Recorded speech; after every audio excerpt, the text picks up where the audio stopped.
Yes, indeed, to infinity and beyond. Listen, hashtag Expresso Show. Do link up with us on social media and engage with us on all of these cool topics. Let us know your thoughts. Now, we all know that space development has come a long way in the past 50 years. It was originally, of course, driven by military advancement, but the space race has changed throughout history just as much as our own goals have. And so this morning we're joined by Jono Weltman once again to help us understand this race in modern review. Because, Jono, we've heard about the modern space race, but what exactly was the original space race? Well, the original space race was a show of military might. It was who had the biggest rockets and who had the best technology. It started during the Cold War, late 50s, early 60s. And we know that Russia were the first to put a satellite in space, which scared the Americans a lot. And they were the first to put a man in space. So America, unbelievably, in under 10 years, put a man on the moon. Mm-hmm. And that's what you can do when you have a military imperative. Absolutely. Now, did the original space race actually end, and if so, why? It ended because it's not a sustainable imperative, military might. We get to a point where there are more important fundamental economics for countries, and we've seen the Berlin Wall fall, for example. Yeah. And so a lot of focus that went on space, the public lost interest. My generation is called the Orphans of Apollo, because 40 years ago we were walking on the moon, and today we're not.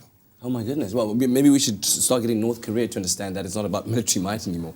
But when we talk about the modern space race, what exactly is behind it? Well, we have commercialization behind the modern space race. It's now about money, which is not necessarily a bad thing. It's a commercial imperative, and we have some amazing visionaries who are focusing on their vision of how we're going to, in the future, live and play and work in space. Yeah. And that's what's driving the modern space race. And I mean, you're looking at all of these beautiful designs, and you said it's all about commercializing it now. So who are some of the big companies that are involved in this modern space race? Well, it seems if you want to be competitive in this race, you should start off with an internet company. So we have South African-born Elon Musk, who was the founder of PayPal, who is now the founder of SpaceX, and they're probably the leaders in the commercialization of space. Yeah, yeah. And then we have the founder of Amazon.com, Jeff Bezos, who runs a company called Blue Origin, not far behind with a space tourism project called New Shepard.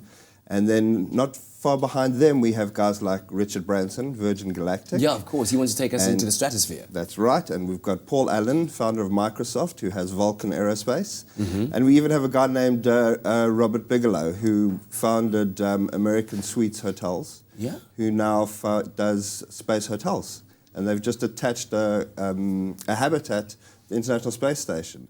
So they have an inflatable hotel, which they're working on for space. That is crazy. Is Mark Zuckerberg also capitalizing on this? Is he involved somewhere? Mark Zuckerberg is also involved. He got involved in the Breakthrough Initiative. Yeah. And of course, he's the founder of Facebook, and he's working with Stephen Hawking and another Russian billionaire called Yuri Milner on that project. So there's some visionary people working on this, so I'm very excited. Now all we need is for Kanye West to start getting involved, and then we got the top mind thinkers in the world. But it's very, very exciting stuff. And as always, Jono, thank you so much for joining us and opening up our minds to what's happening in the modern space race. But right now, a competition that I'm very, very sure will launch you.